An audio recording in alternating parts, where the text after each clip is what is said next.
Tak prajem všetkým príjemné dobré ráno. Vítajte na dnešnej prednáške z AFJ. Na úvod prednášky pár pokynov. Budúci týždeň prednáška nebude, pretože je veľkonočný pondelok a to znamená, že je štátny sviatok a teda by bolo pomerne nezmyselné, aby som od vás očakával zúčastniť sa prednášky, keďže budete mať v ten deň asi iné starosti. Takže ďalšia prednáška bude o 2 týždne 25. apríla a keďže sa nám tak nejak nachýlil čas a nastala chvíľa druhého testu, tak to je ideálny čas, aby sme si povedali, že o 2 týždne, čiže 25. apríla, bude druhý test z AFJ. Takže môžete využiť ten čas sviatočný na štúdiu, kto samozrejme by chcel. Nebudem nikoho nútiť. Na druhom teste z AFJ, ktorý teda plánujem o 2 týždne, sú s týmto dátumom nejaké problémy? Máte vtedy už niečoho iného testy alebo niečo? Keď nie, tak OK. Takže sa môžeme dohodnúť, že takto o 2 týždne, takisto ako bol prvý test, to znamená, to bol myslím o 9. Čiže v takom istom čase, ako bol prvý test, takže o 9:00. Samozrejme.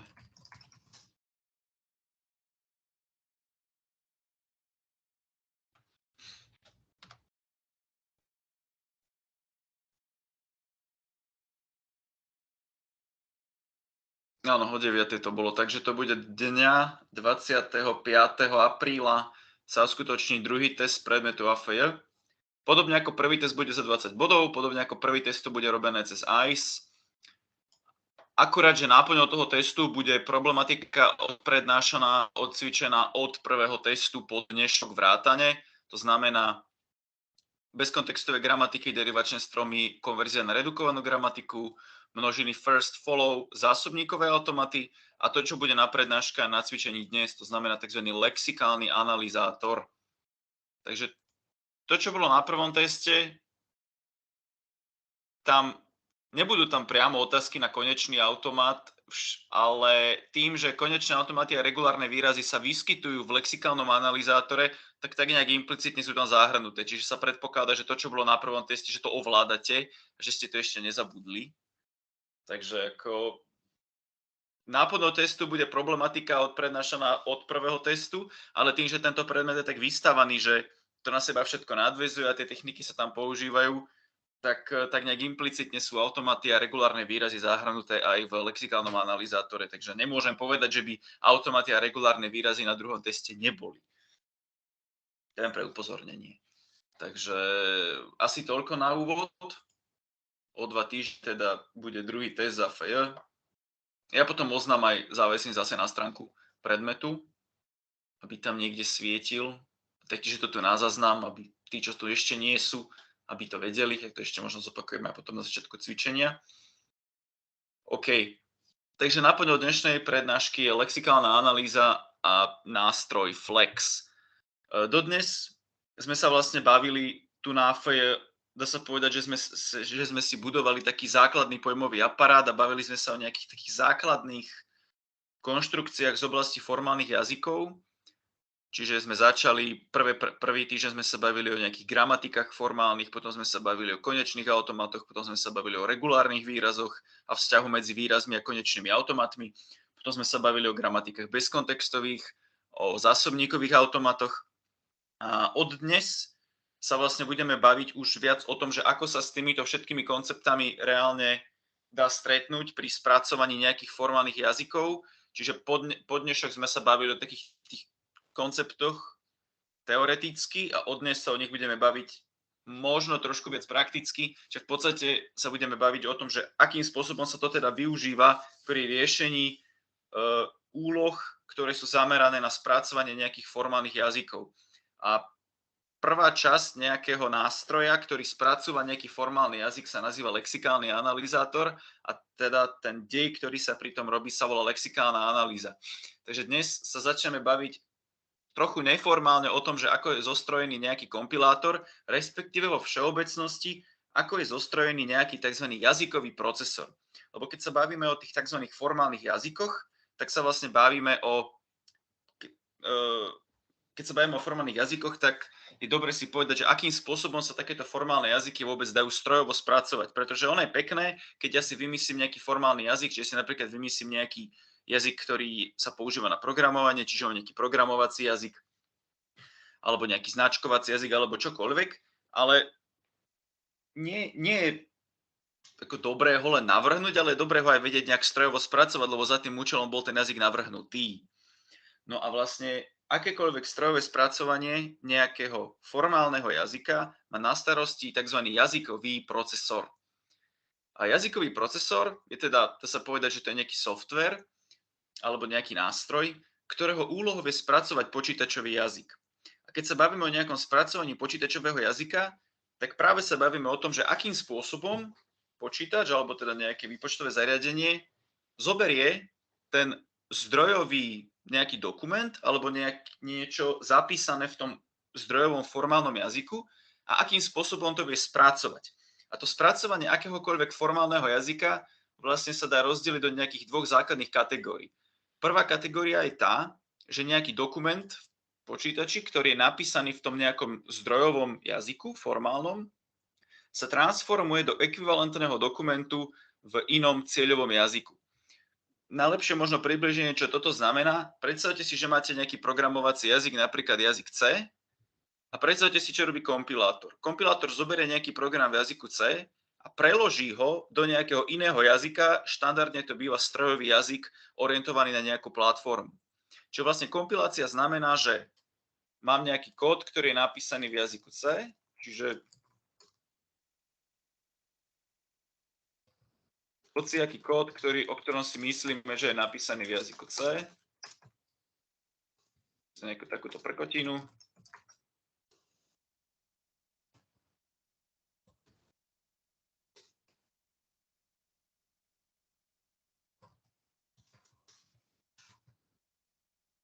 Proste hociaký kód, hej, že keď to kód, ktorý má jednu premennú, načíta a vypíše ho na obrazovku a vráti nulu po svojom skončení.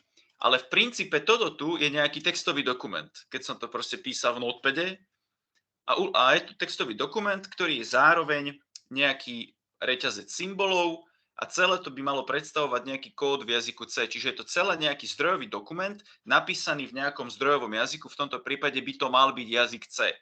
A úlohou kompilátora je, okrem iného, musí zistiť, že či tento kód je syntakticky korektný a tak ďalej, ale robí to za tým účelom, že úlohou kompilátora je zobrať takýto zdrojový kód a vyrobiť k nemu ekvivalentnú nejakú reprezentáciu v inom jazyku. Ako som povedal, napríklad tým iným jazykom by mohol byť strojový jazyk, čiže sa zostrojí nejaká spustiteľná binárka, v závislosti na tom, že na akú platformu to smerujem, či to bude spustiteľná binárka na Windowse, alebo spustiteľná binárka na Linuxe a tak ďalej. Ale je to nejaký cieľový jazyk, čiže to, čo ten kompilátor vytvorí, to bude nejaký, povedzme, na Windowsoch spustiteľný exe súbor, ktorý už teraz samozrejme neobsahuje takéto textové znaky, ale obsahuje nejakú postupnosť inštrukcií pre procesor. Ale čo je dôležité je, že tento program načíta nejaké číslo a vypíše číslo a aj ten cieľový program v tom strojovom jazyku musí robiť to isté. Tým sa myslí to slovo ekvivalentný dokument.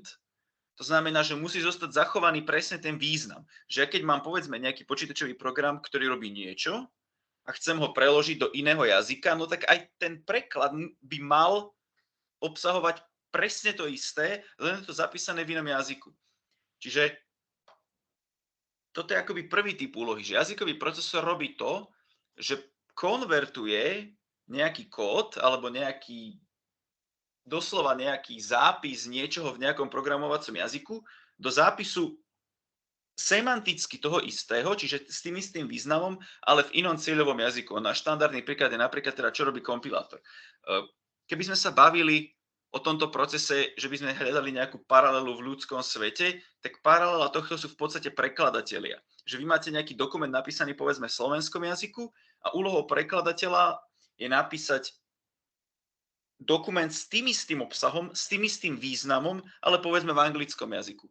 A ideálne, keď ten prekladateľ je celkom schopný, tak on napíše dokument presne s tým istým významom, to znamená, dá si pozor na všetky nuancy, odtienky toho jazyka, na emočný náboj a tak ďalej.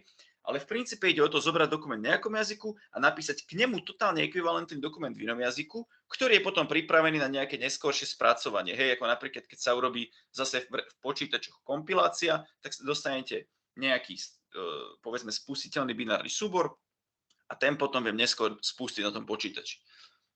Samozrejme, keď sa bavíme o kompilácii, tak ten cieľový jazyk to nemusí byť len strojový kód, to môže byť assembler, prípadne to môže byť hociaký iný jazyk aj vyššej úrovne, tam to je v princípe jedno. No a druhý spôsob, akým môžu pracovať jazykové procesory je, že dochádza k tzv. Priamému spracovaniu dokumentu alebo k tzv. Interpretácii. To znamená, že ja mám nejaký dokument v nejakom zdrojovom jazyku, znovu povedzme by som mal nejaký takýto program, hoci C nie je dobrý príklad, to by mohlo byť skorej starý Basic bol taký, alebo v podstate Python, hoci tam je to trošku komplikovanejšie, ale v podstate mám nejaký kód a teraz nebude sa robiť to, že sa ten kód kompiluje do iného jazyka a ten sa potom spúšťa, ale namiesto toho dochádza k priamému spracúvaniu toho zdrojového dokumentu, čiže priamo akoby dochádza k vykonávaniu tých jednotlivých inštrukcií. Hej, čiže jazykové procesory sa vlastne delia do takýchto dvoch základných kategórií. Máme tzv. Kompilát, vo všeobecnosti, keď sme sa nebavili len o počítačových jazykoch, tak je to buď transformácia dokumentu do inej reprezentácie, alebo je to priame spracovanie dokumentu. A v reči počítačových jazykov sa vlastne bavíme o kompilácii a interpretácii. Čiže sú napríklad jazyky, ktoré sú kompilované, to znamená, že sa vyrába nejaká ekvivalentná reprezentácia, povedzme v strojovom jazyku, ako napríklad, keď máte kód v jazyku C, tak nástroj GCC je kompilátor a ten vám prekladá C po konečnom dôsledku najčastejšie do nejakého spustiteľného exe súboru. A potom sú jazyky, ktoré sú interpretované, to znamená, že tam priamo dochádza k vykonávaniu tých jednotlivých príkazov bez toho, že by to bolo kompilované. Ale v praxi sa často stretávate s takým hybridom, o tom si povieme o chvíľku neskôr. Ale sú aj jazyky, ktoré sú čisto interpretované, že vraj starý Basic bol taký a tak ďalej. A potom sú jazyky, o ktorých sa hovorí, že sú interpretované ako napríklad Python, ale reálne tam dochádza aj k istej kompilácii, ale deje sa tam aj tá interpretácia. No, ale keby sme sa nebavili len o programovacích jazykoch, tak potom existuje napríklad jazyk, taký, neviem, ako sa to slovensky povie, sadzačský typesetting jazyk LaTeX, ktorý možno poznáte, lebo ste v tom niektorí, povedzme, písali bakalárskú prácu. Tak niektoré ste v tom možno písali bakalárskú prácu, tak taký jazyk TeX, v ktorom ja napríklad píšem slajdy, neotvorí mi to, OK, tak jazyk TeX to je v podstate nejaký, to asi poznáte,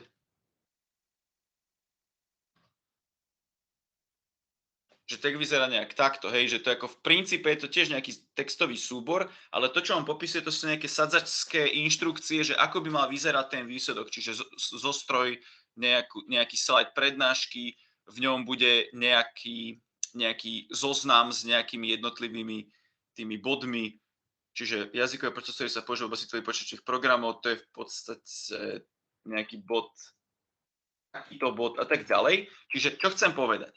Toto tu, čo tu mám, to je dokument napísaný v jazyku LaTeX. Hej, je to nejaký v podstate postupnosť textových symbolov a ja viem, že tento jazyk LaTeX popisuje dokument, ktorý v konečnom dôsledku má byť niečo, čo sa zobrazí na obrazovku. A toto by bol ten výsledok. No a teraz ja môžem napísať nejaký program, ktorý bude spracúvať jazyk LaTeX. To znamená, keď mám nejaký takýto dokument napísaný v jazyku LaTeX, tak chcem napísať nejaký jazykový procesor, ktorý zoberie takýto tekovský dokument a nejakým spôsobom z neho vyrobí tú výslednú reprezentáciu, čiže ten výsledný dokument, ktorý napríklad chcem, aby to bolo niečo, čo sa zobrazuje na obrazovke podľa týchto sadzačských inštrukcií.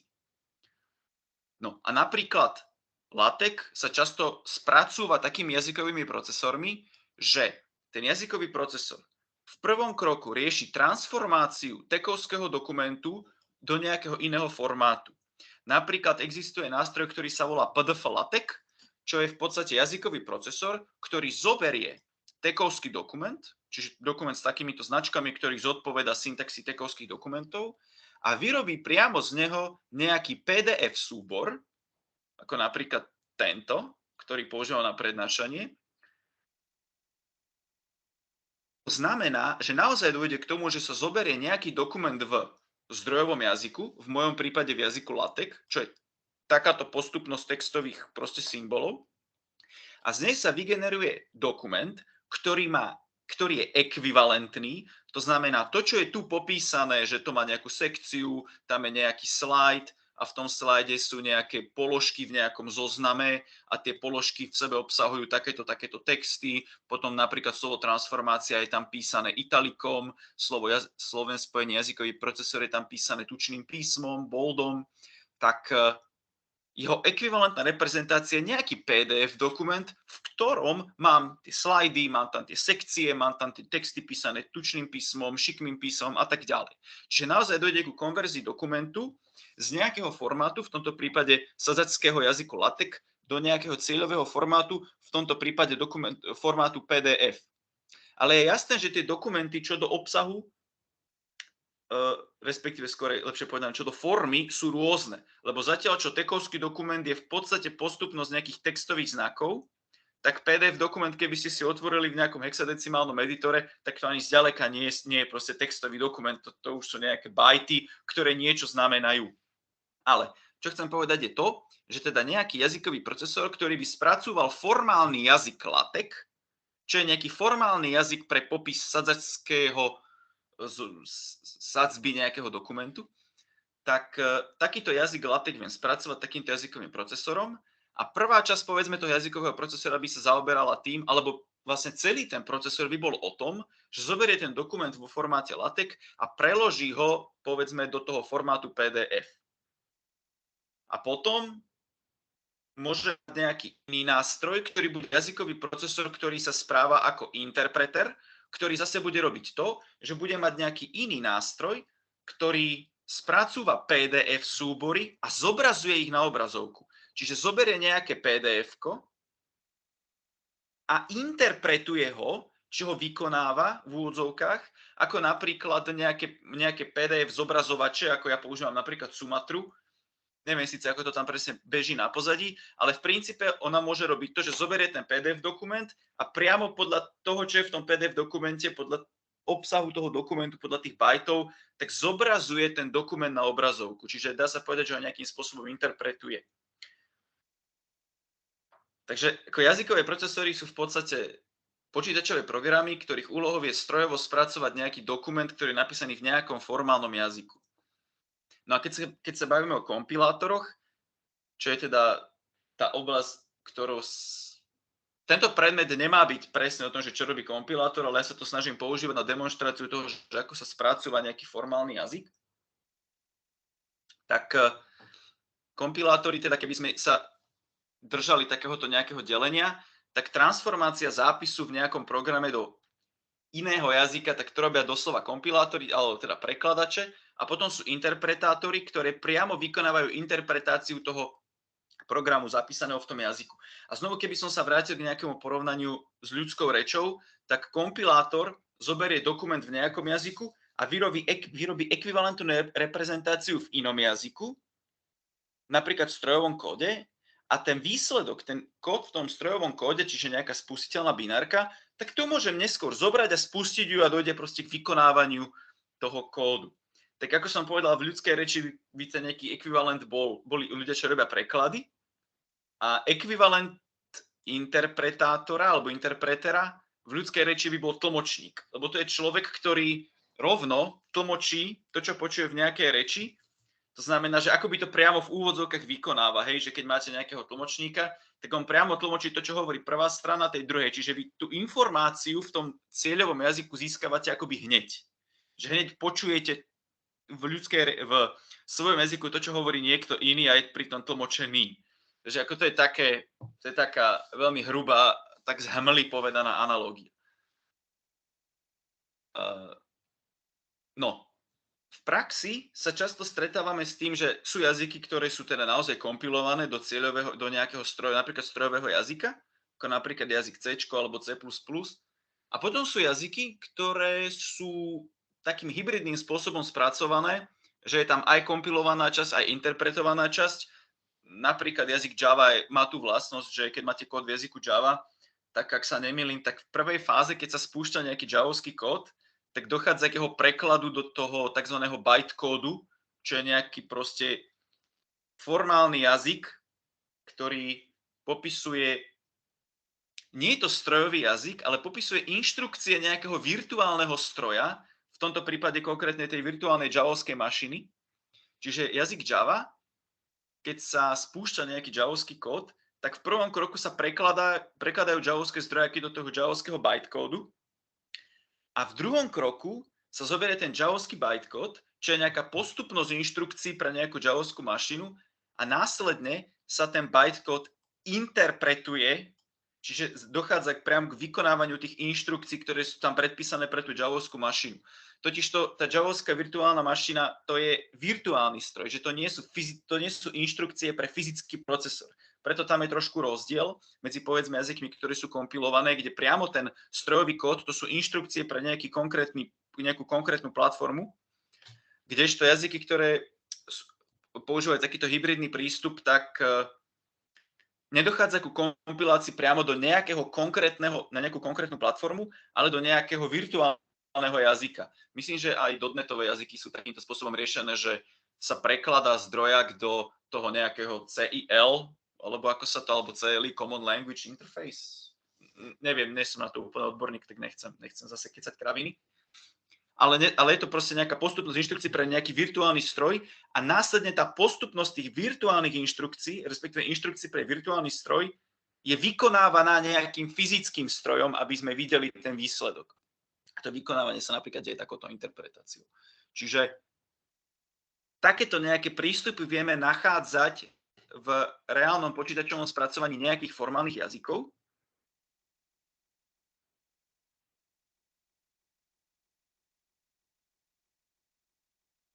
A ako som povedal, keď sa budeme baviť o tej transformácii dokumentu zo nejakého zdrojového jazyka do ekvivalentného dokumentu v cieľovom jazyku, tak v praxi, keď sa bavíme o kompilátoroch, najčastejšie sa stretávame s tým, že tie prekladané jazyky sú prekladané buď do strojového kódu, alebo niekedy ten kompilátor nevyrába priamo už strojový kód, ktorý viete spúšťať, ale vyrába tzv. Relokovateľný formát, čo je ešte nie je úplne strojový kód, lebo tam nie sú riešené odkazy na externé knižnice, nie sú tam riešené absolútne adresy a tak ďalej. V prípade často sa stretávate s tým, že nejaký prekladač vyrába ten ekvivalentný kód v jazyku assembler, čiže to ešte nie sú inštrukcie priamo pre procesor fyzické, ale sú tam nejaké mnemoniky, sú tam nejaké mená tých inštrukcií, ktoré assembler používa a tak ďalej.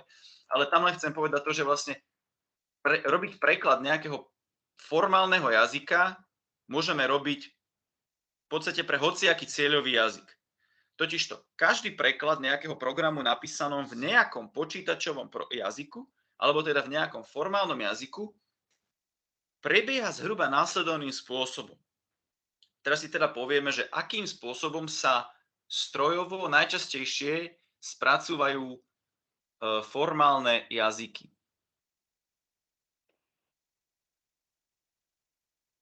Že v podstate takú nejakú ideu si povieme, že ako vyzerá ten nejaký kompilátor, čiže ten algoritmus alebo ten počítačový program, ktorého úlohou je zobrať nejaký program zapísaný v zdrojovom jazyku a vyrobiť k nemu ekvivalentnú reprezentáciu v nejakom jazyku cieľovom.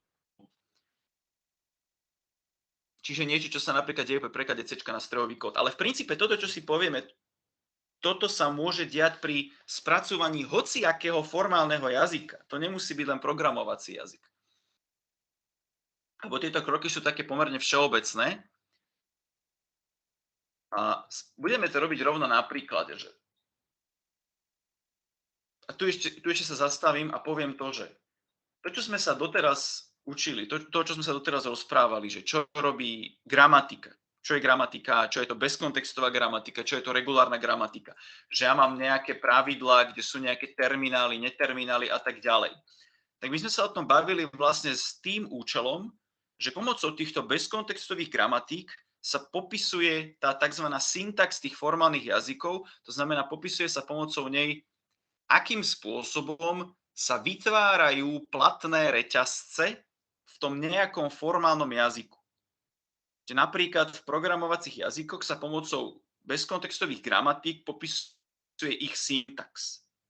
A tu mám práve napríklad takú ukážku, že ako by mohla vyzerať, hoci toto je taký trochu zjednodušený príklad pre pedagogické účely, že ako by mohla vyzerať, povedzme, tax v nejakom umelom programovacom jazyku. Konkrétne tu mám takúto bezkontextovú gramatiku. Mám tu nejaký neterminál príkazy, ktorý je počiatočný, čiže tu mám povedané, že ako by mohli vyzerať príkazy v nejakom programovacom jazyku. Mám tu povedané, že teoreticky v tom danom jazyku nemusí mať príkazy žiadne. O tom mi hovorí toto pravidlo, že z príkazy rob epsilon. Že proste tu je nejaký blok príkazov, ale ten blok je prázdny. A potom mám povedané, že blok príkazov je tvorený jedným príkazom, za ktorým nasledujú ďalšie príkazy. Čiže ja viem takýmto rekurzívnym spôsobom definovať to, že čo tvorí postupnosť nejakých príkazov v nejakom jazyku. A teraz ďalej tu mám povedané, že ten jeden príkaz môže byť v podstate nejaké príradenie, ktoré do nejakého identifikátora, čo je meno premennej, ideálne, priradí pomocou operátora rovná sa nejakú hodnotu. A celé toto priradenie je ukončené bodkočiarkou. Čiže napríklad takýmto spôsobom by som mal popísanú syntax priraďovacieho príkazu, ktorý do nejakej premennej vkladá nejakú hodnotu. Tá premenná má svoj identifikátor a tá hodnota bude neskôr ešte bližšie špecifikovaná, že aké hodnoty môžem mať. Potom mám druhý typ príkazu, ktorý do nejakého identifikátora, teda do nejakej premennej vkladá hodnota, operátor, hodnota. To znamená, tu mám nejaký priraďovací príkaz, ktorý ale najprv realizuje nejakú matematickú operáciu medzi nejakými dvomi hodnotami a to by vkladal do nejakého identifikátora. A znovu mám povedané, že na konci takéhoto príkazu je bodkočiarka. A potom budem mať tretí typ príkazu, ktorý pozostáva z nejakého pravdepodobne cyklu, čiže poviem, že potom môžem mať príkaz, kde je slovo while, za ním sa v zátvorkách nachádza nejaká podmienka a za tými zátvorkami s podmienkou sa nachádzajú množinové zátvorky, v ktorých sa nachádza nejaký blok príkazov. Čiže takýmto spôsobom by som syntakticky popísal cyklus s podmienkou na začiatku. Je to zjednodušený príklad, ale chcem ukázať, že takto nejak by sa to v tom zjednodušenom príklade dalo spraviť. A všimnite si, že ja tu vlastne pomocou tej gramatiky zachytávam informáciu, že mám tam nejaké slovo while, kľúčové slovo, ktoré označuje tu ten cyklus, a že podmienka je ohraničená ľavou pravou zátvorkou a že vždy v takomto cykle za tou podmienkou s tými zátvorkami musí nasledovať nejaké množinové zátvorky a v nich bude nejaký blok príkazov. Takže vlastne v tomto nejakom mojom umelo vytvorenom programovacom jazyku budem mať akoby tri typy tých elementárnych príkazov. Je tam nejaké priradenie hodnoty, je tam priradenie výsledku nejaké operácie a je tam nejaký cyklus. A teraz ešte bližšie špecifikujem, že taká nejaká podmienka je ďalej špecifikovaná tak, že je tvorená nejakými dvomi hodnotami, medzi ktorými je nejaký komparátor. A teraz, ten komparátor je ďalej špecifikovaný tak, že to môže byť väčší, menší, dve rovná sa, tie budú znamenať rovnítko, výkričník rovná sa, čiže nerovná sa, väčší rovný, menší rovný. Takže v tomto mojom umelom príklade budem vedieť porovnávať dve hodnoty pomocou takýchto 6 relačných, respektíve pomocou takýchto 6 komparátorov. Ich význam je väčší, menší, rovný, nerovný, väčší, rovný, menší, rovný. A tá hodnota, čiže nejaká hodnota, ktorá môže vystupovať v podmienke, alebo v priradení, alebo v nejakom matematickom výraze, ktorý budem priraďovať, tak tá hodnota môže byť dvoch tvarov. Buď je tá hodnotou nejaký identifikátor, to znamená, v princípe tam bude nejaká premenná, ktorej hodnotu budem brať, alebo tam bude nejaká celočíselná konštanta. A ten operátor, ktorý sa bude nachádzať v tomto matematickom príkaze, nazvime to, tak ten budeme uvažovať, že ním môže byť súčet, rozdiel alebo násobenie. Takže tu mám takúto jednoduchú syntax, je popísaná bezkontextovou gramatikou. To znamená, prečo sme sa bavili o bezkontextových gramatikách? Lebo pomocou nich popisujeme štruktúru nejakého formálneho jazyka, v tomto prípade nejaký takýto môj umelý programovací jazyk. Takže gramatika nám slúži na to, aby sme pomocou nej popísali takúto štruktúru. A ja som si napríklad navrhol takýto nejaký veľmi triviálny programovací jazyk, alebo toto by mohlo popisovať len nejakú časť toho programovacieho jazyka. A konkrétne takto viem popísať pomocou terminálov, neterminálov tú syntax. Takže napríklad, keby som mal nejaký kód, ako napríklad, že i1 rovná sa 5 bodkočiarka, i2 rovná sa 1 bodkočiarka while, tak toto tu, takýto nejaký fragment kódu, on by sa mal tváriť, že spĺňa túto syntax. Je tu však jeden problém. Ja mám v tejto syntaxi povedané, že napríklad tu priraďujem nejakú hodnotu do nejakého identifikátora. Takže do nejakého mena premennej. Alebo tu mám povedané, že tu bude nejaká hodnota a tou hodnotou bude buď nejaká premenná daná identifikátorom, alebo nejaká celočíselná konštanta. Ale ja musím ešte následne povedať, že čo v tom mojom jazyku je celočíselná konštanta a čo je nejaký identifikátor. Pretože potrebujem mať, napríklad tu vidíte, že tu mám konštantu 5. Tu je konštanta 1. Tu je identifikátor i1, čiže to je meno nejakej premennej. Takže okrem toho, že sa používajú bezkontextové gramatiky, ktoré popisujú syntax nejakého jazyka, tak často sa to robí tak, že v tých bezkontextových gramatikách sa využívajú ako terminálne symboly nejaké takéto, nazvem to akože také všeobecné označenia, že napríklad tu mám len všeobecne povedané, že v tom jazyku bude nejaký identifikátor, bude tam nejaká celočíselná konštanta, ale ja musím mať zároveň špecifikované, že čo predstavuje ten identifikátor. Že aká postupnosť symbolov v tom zdrojáku je rozpoznaná ako nejaký identifikátor. Čo je rozpoznané ako tá celočíselná konštanta.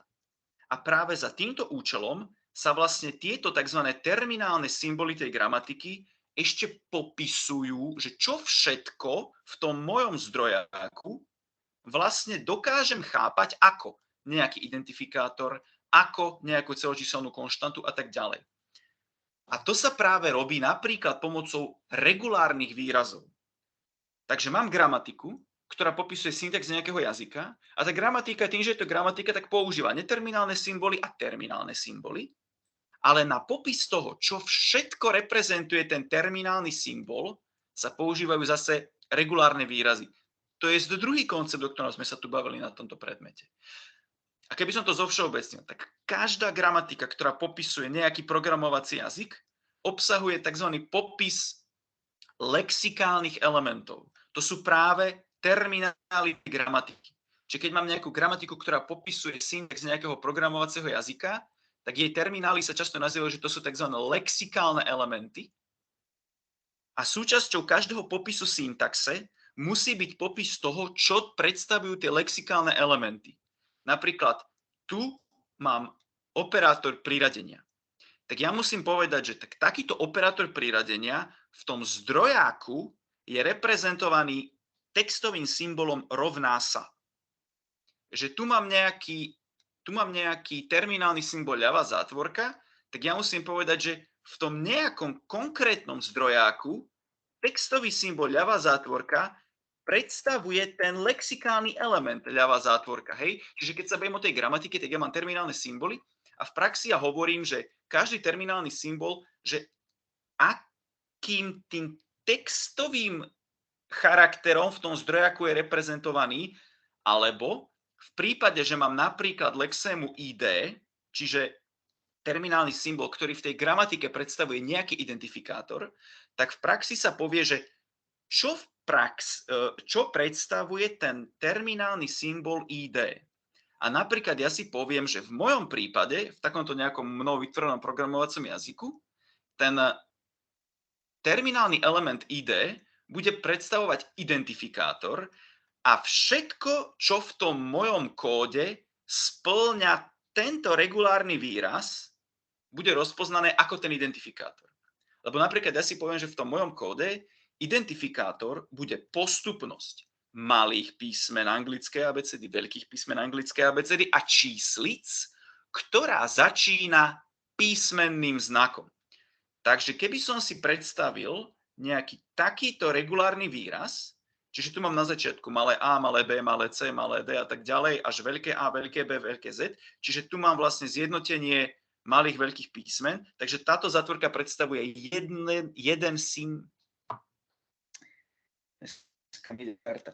jedno písmeno, či už malé alebo veľké, za ktorým ide táto časť a toto predstavuje ľubovoľný reťazec z malých veľkých písmen alebo číslic. Takže vlastne v tom mojom programovacom jazyku hociaká postupnosť malých veľkých písmen a číslic, nejaká spolu, keď je, predstavuje identifikátor nejakej premennej. Napríklad I1 alebo I2. To sú reťazce, ktoré spĺňajú tento tvar. Takže to je postupnosť týchto symbolov, ktorá začína malým písmenom. Takže keď v tej gramatike mám povedané, že tam je nejaký symbol identifikátor, tak ja musím bližšie špecifikovať, že v tom mojom zdrojovom kóde, čo predstavuje ten identifikátor. Rovnako, keď poviem, že mám nejakú celočíselnú konštantu, tak ja musím špecifikovať, čo predstavuje tú celočíselnú konštantu. A napríklad tu mám regulárny výraz, ktorý popisuje reťazce, ktoré sú tvorené, že bude to jedna samostatná nula, alebo je to postupnosť číslic, ktorá nezačína nulou. Takže keď sa v tomto mojom príklade budem baviť o celočíselných konštantách, tak sú to bezznamienkové konštanty, ktoré nezačínajú bezvýznamnými nulami. Takže niečo takéto, hej? Takže tu, keď mám napríklad 5, tak tá bude rozpoznaná ako táto celočíselná konštanta. A teraz napríklad mám v tom mojom umelo vytvorenom príklade kľúčové slovo while, ale tu to slovo while je jeden symbol. To je proste jeden terminál while. A v tom mojom zdrojáku to slovo while pozostáva z 5 písmen, dvojité V, H, mäkké I, L, E, tak ja musím povedať, že to slovo while, vlastne ten terminálny symbol, je v tom texte reprezentovaný ako postupnosť V, H, I, L, E.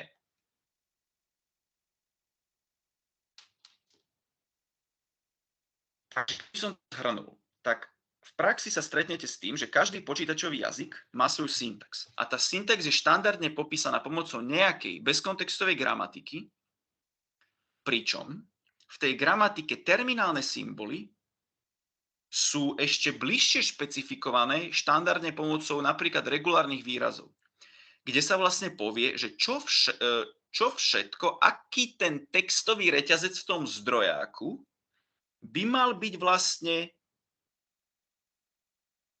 rozpoznaný ako ten daný terminálny symbol. Zároveň sa teda bavíme o tom, že vy keď máte nejaký zdrojak, napríklad ako tento, alebo teda ja si skorej zoberiem tento zdrojak, ktorý tu máme, čiže I1 je 5, 2 je 1, while I1 je väčšie rovné 1, zátvorka, I2 je rovné I2 krát I1, bodkočiarka, I1 je rovné I1 minus 1, bodkočiarka. Tak keby sme sa nad tým zamysleli. Tu mám gramatiku, ktorá popisuje syntax nejakého programovacieho jazyka. A každý programovací jazyk má svoj syntax vždy popísaný nejakou štandardne bezkontextovou gramatikou. Kompilátor robí to, že na vstupe má nejaký kód. Ako napríklad tento. Kód je vždy postupnosť nejakých textových symbolov. Ako kód je v princípe štandardne, keby sme sa bavili o nejakom takomto kóde, to je nejaký textový reťazec. Hej, že každý kód je textový reťazec. Čiže toto tu je textový reťazec. I1 medzera rovná sa medzera 5 bodkočiarka new line. I2 medzera rovná sa medzera 1 bodkočiarka new line. Dvojité H, mäkké I, L, E a tak ďalej. Tu je nejaký tabelátor, Každý kód, alebo teda drvivá väčšina kódov, je nejaký textový reťazec. A prvá vec, čo musí kompilátor spraviť, je, aby zobral ten textový reťazec a vyrobil z neho postupnosť terminálnych symbolov nejakej príslušnej gramatiky. Lebo vlastne my, čo budeme chcieť v kompilátore v konečnom dôsledku robiť je, že keď mám nejakú gramatiku, ktorá popisuje syntax nejakého programovacieho jazyka, my budeme chcieť skontrolovať, či ten náš program spĺňa tú syntax.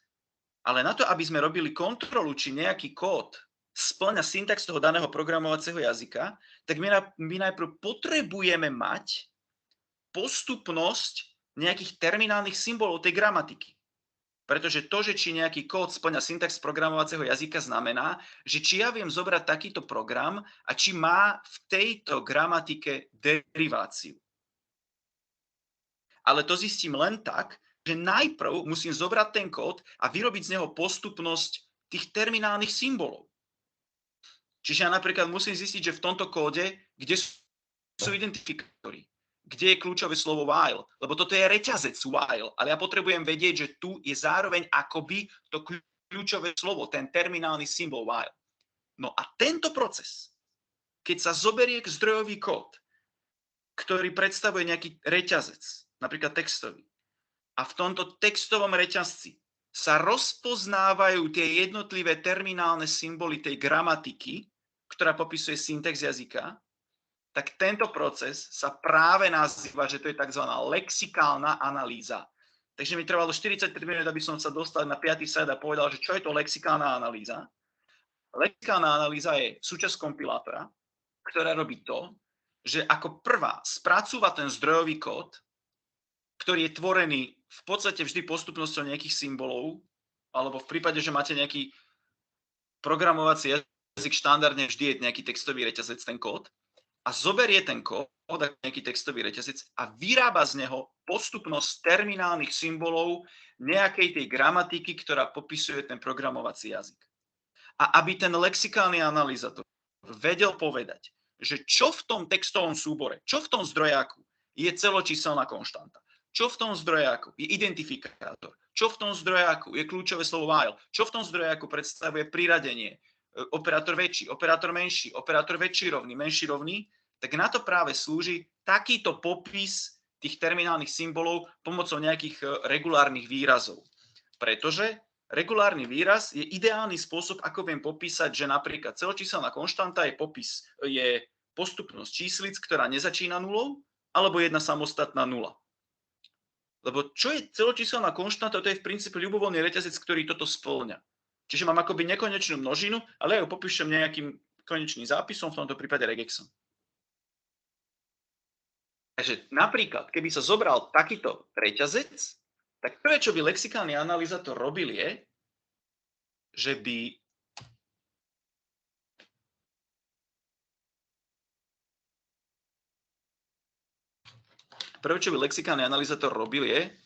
zobral takýto kód a začal by v ňom rozpoznávať tie jednotlivé lexikálne elementy, čiže tieto terminálne symboly tej gramatiky. Napríklad tu je postupnosť ID1, takže to je nejaký identifikátor. Za to postupnosťou je nejaký operátor, je nejaký textový symbol rovná sa.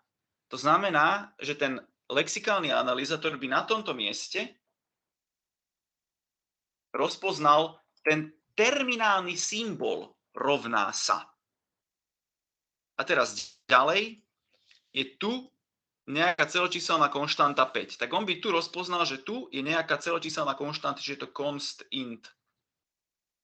A ďalej by zistil, že za tou konštantou sa nachádza bod kočiarka. No, toto vyzerá, jak to vyzerá, ale nevadí.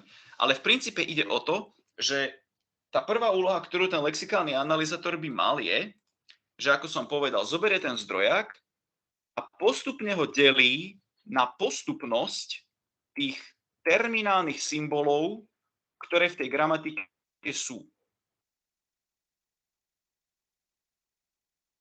A tento proces, keď sa nejaký textový reťazec delí na tie terminálne symboly v závislosti na tom, že aké napríklad regexy sú použité pre popis tých terminálnych symbolov, alebo len keď sa to delí na tie terminálne symboly, tak takýto proces sa nazýva, že to je tzv. Tokenizácia.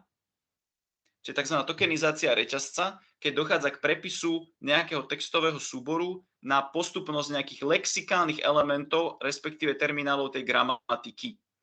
Čiže napríklad tento náš kód by bol postupne tou lexikálnou analýzou tokenizovaný na lexikálne elementy. Identifikátor, priradenie, celočíselná konštanta, bodkočiarka. Identifikátor, priradenie, celočíselná konštanta, bodkočiarka. While, ľavá zátvorka, identifikátor, operátor väčší, menší, celočíselná konštanta, bodkočiarka, ľavá množinová zátvorka a tak ďalej. V podstate tuto je vymenované, že identifikátor rovná sa celočíselná konštanta, bodkočiarka a tak ďalej. Takže by som vlastne dostal po tej lexikálnej analýze program v tvare Lexem. Takže tu mám nejaký zdrojový kód, ktorý je v podstate tvorený, tu sú textové symboly, a z neho ten lexikálny analyzátor vyrobí postupnosť terminálnych symbolov tej gramatiky. Identifikátor rovná sa konštanta, bodkočiarka, identifikátor rovná sa konštanta, bodkočiarka, respektíve ešte lepšie by bolo, keby som to písal takto, bez tých medzier. Že v podstate takáto nejaká postupnosť symbolov, respektíve postupnosť tých terminálnych symbolov alebo postupnosť lexikálnych elementov. No a teraz si predstavte, že ten lexikálny analyzátor vyrobí postupnosť týchto lexem, alebo teda postupnosť tých terminálnych elementov. Keď mám postupnosť terminálnych symbolov, čiže mám nejaký reťazec terminálov, tak v ďalšom kroku budem robiť to, že tu je nejaká gramatika, ktorá popisuje syntax toho jazyka, ktorá používa tie terminálne symboly. Ja mám k dispozícii ten terminálny reťazec, no tak čo urobím je, že teraz budem zisťovať, či ten reťazec terminálov má v tej gramatike deriváciu. Čo je proces, ktorý sme si už tak naznačovali počas uplynulých týždňov, že sme mali gramatiku a riešili sme, či má nejaký reťazec deriváciu alebo nie. Toto teraz robí tzv. Syntaktický analyzátor. Takže najprv sme mali lexikálny analyzátor, ktorý zoberie zdrojový kód a vyrobí z neho postupnosť terminálnych symbolov gramatiky nejakým spôsobom.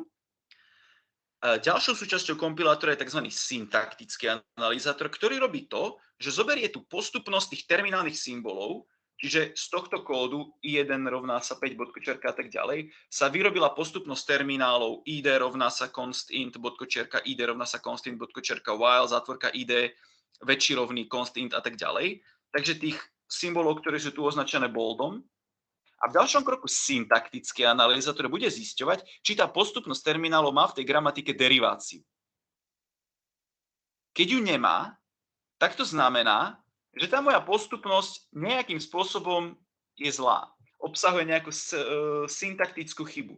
Napríklad si predstavme, že by sme mali takýto fragment, že I1 rovná sa 5. Takáto postupnosť I1 rovná sa 5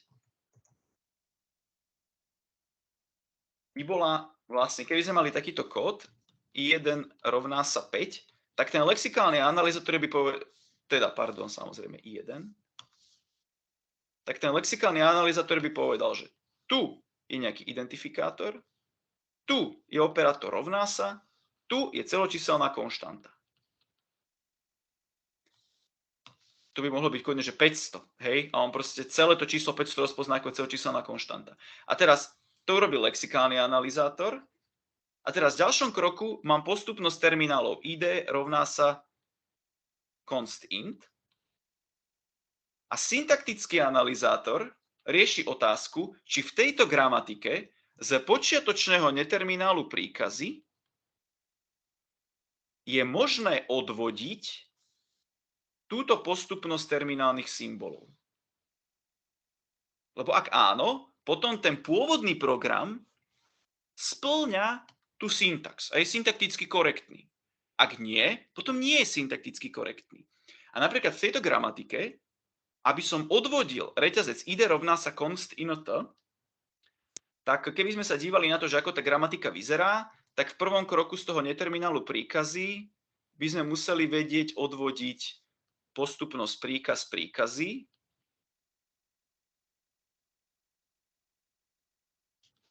V ďalšom kroku ten neterminál príkazy môžeme nahradiť epsilonom, pretože tam máme vlastne len jeden príkaz. A v ďalšom kroku z neterminálu príkaz by sme použili to pravidlo číslo 2, čiže ID rovná sa hodnota bodkočiarka a v ďalšom kroku by sme dostali ID rovná sa const int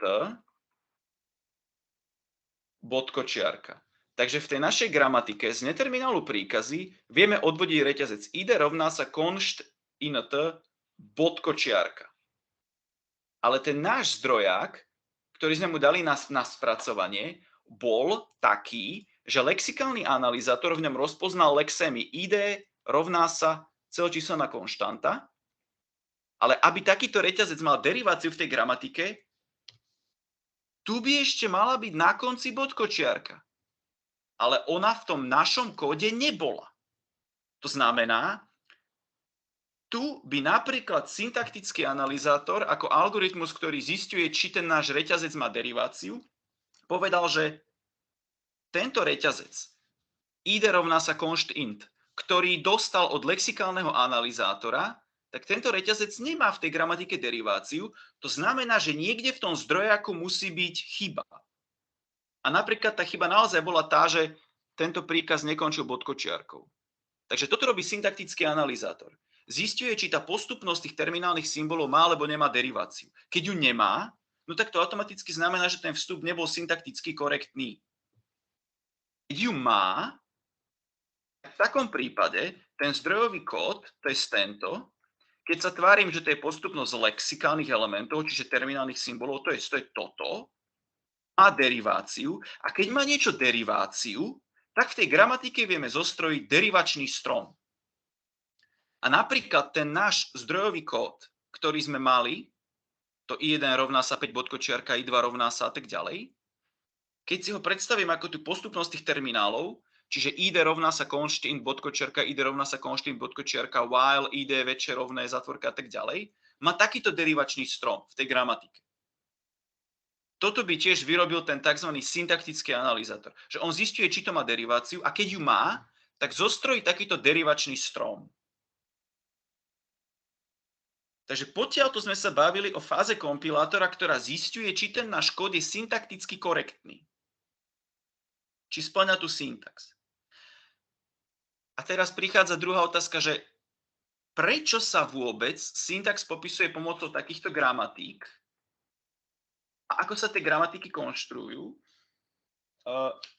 Často sa totiž to robí to, že tá gramatika je navrhnutá tak, aby keď už viem, že ten kód je syntakticky korektný, ako napríklad tento kód, že bol, a viem zostrojiť jeho derivačný strom, tak tá gramatika je tak navrhnutá, aby teraz na základe toho derivačného stromu sa dalo spracovať to, že čo ten kód vlastne robí. Lebo doteraz my sme sa nebavili o tom, čo ten kód reálne robí. Ako my sme rozpoznali, že tu je nejaké slovo while, že tu sú nejaké dva príkazy, že tu je nejaký operátor násobenie rozdiel, ale ešte sme neriešili to, že čo ten kód robí. Doteraz sme sa bavili akoby o forme toho programu a zisťovali sme, či je formálne OK, či spĺňa tú syntax. Ale teraz, keď syntaktický analyzátor zostrojí tzv. Syntaktickú reprezentáciu programu, čiže v našom prípade derivačný strom, tak teraz nastupujú tie súčasti kompilátora, ktoré začínajú riešiť to, čo ten program reálne robí. To je, aký je jeho obsah, aká je jeho semantika. Doteraz riešil kompilátor formu, čiže syntax, a teraz bude riešiť semantiku, čiže obsah.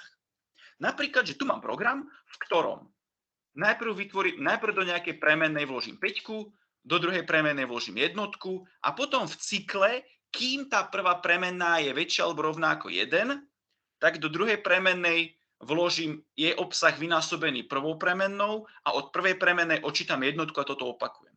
Hej, že teraz by kompilátor riešil to, že čo ten kód robí.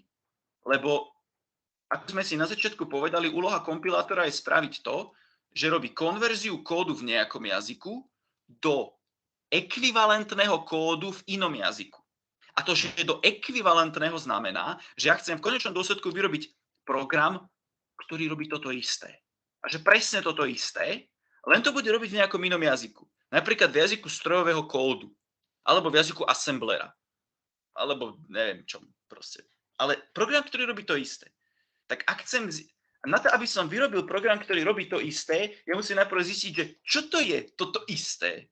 Čo to vlastne tento program robí? A to robí teraz ďalšia súčasť kompilátora, ktorá analyzuje semantiku, analyzuje obsah toho kódu, to je tzv. Semantický analyzátor, ktorý je tvorený tzv. Semantickými podprogramami,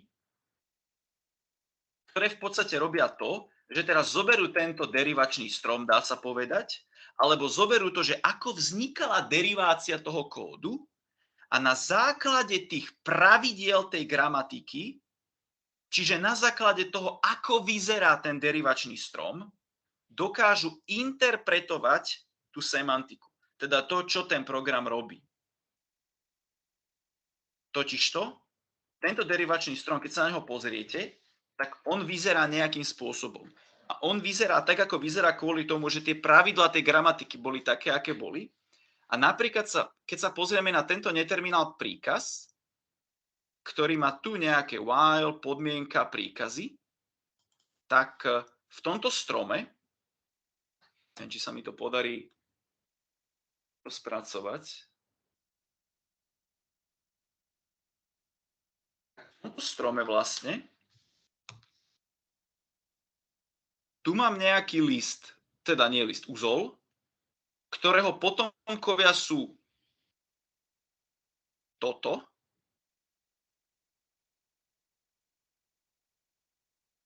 A medzi týmito potomkami existuje takýto podstrom,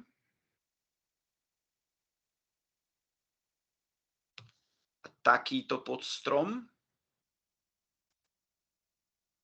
Aha, pardon, zle. Spravedlňujem sa, beriem späť. Tento neterminál príkaz je až takto. Tu má potomkov, tu je neterminál podmienka, ktorý má takýto svoj podstrom asociovaný. A tu je neterminál príkazy, ktorý má asociovaný tento podstrom. A teraz v dôsledku toho, že tá gramatika vyzerá ako vyzerá, tak vlastne ten modrý podstrom reprezentuje tú podmienku samotnú. Čiže všetko, čo sa nachádza v tom modrom podstrome, súvisí s tým, že ako je vyhodnocovaná tá podmienka. A všetko to, čo sa nachádza v tom zelenom podstrome, súvisí s tým, že čo sa robí, keď tá podmienka je pravdivá. Takže to, ako tá gramatika vyzerá, to, ako sú tie pravidlá navrhnuté, ovplyvní potom to, že ja v tom mojom derivačnom strome mám pekne v tých jednotlivých podstromoch napríklad blok príkazov, ktoré sa vykonávajú, keď tá podmienka je pravdivá. To je ten zelený podstrom.